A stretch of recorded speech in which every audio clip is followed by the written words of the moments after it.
Leslie Marshall is a syndicated radio talk show host and Fox News contributor, and she's here in studio today. Yay.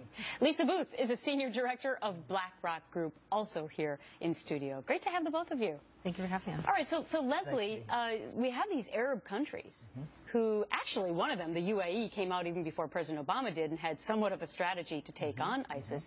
Now they're all coming together. Is this going to be easy for the president to get the rest of the European nations and then all of them together to fight ISIS? I think yes. And I think, quite frankly, it puts Congress in a very precarious position because both Democrats and Republicans have been saying, I want to see who these allies are. We need the Arab world to sign on. Well, they have. And I think right now what it becomes is it's not President Obama or the United States against ISIS. It's the world against terrorism. It's the world against murderers. It's the world against this organization. Because although they've been local and regional, you have so many outsiders joining this group, and they have huge global aspirations. This is dangerous. This is not the same as Somalia. This is not the same as Yemen. It's very, very different. And yet, Lisa, there was some hesitation yesterday during our show. We were reporting and Great Britain might not be on board to have airstrikes in Syria, Germany, and some people were postulating that maybe it was because the president led from behind in the beginning, and everyone looks to the U.S. to be the huge leader out in front. Right, and we should be that leader out front, but unfortunately we haven't been. And I think what we've seen is President Obama has led with campaign promises instead of what's in our national security best interest. And I think that's what we're seeing, because the Arab nations that have signed on, they have done so tepidly.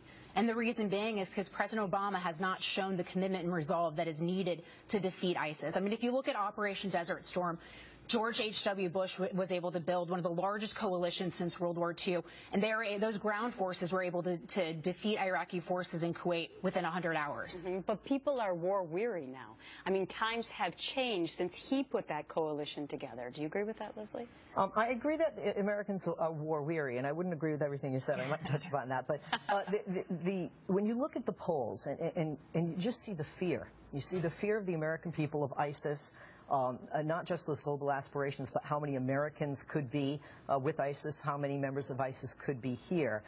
Americans, no question, want us to take military action. Americans, no question, support the strikes. And if you look at question by question, technically, the Americans are supporting what the president has put forth. Even General Petraeus said it's a good first step. Yeah, but you could argue, Lisa, that the president then reacted to what Americans were thinking, because the last poll was that 94% of Americans knew about ISIS.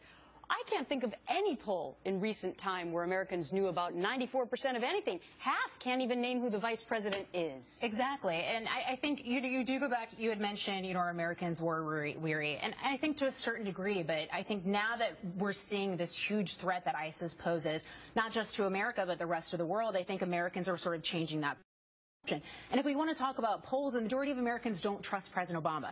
They don't trust his leadership, and they don't trust his leadership on national security. And so I think that poses a real threat to President Obama. And, it's sort of, I think it just, highlights just how poorly President Obama has done on this issue. The polls that you're speaking of, we haven't seen those types of, trust polls since we've lost 2 Americans to ISIS beheaded. And we saw them yesterday. Well, no, record lows as far as approval on Syria, Iraq. So look at why we're facing this in the first place. President Obama undermined his military advisors and failed. He didn't have the political fortitude to keep a residual force in Iraq. Well, hopefully now everyone will move forward. A coalition can be formed because nobody wants ISIS here on the home front.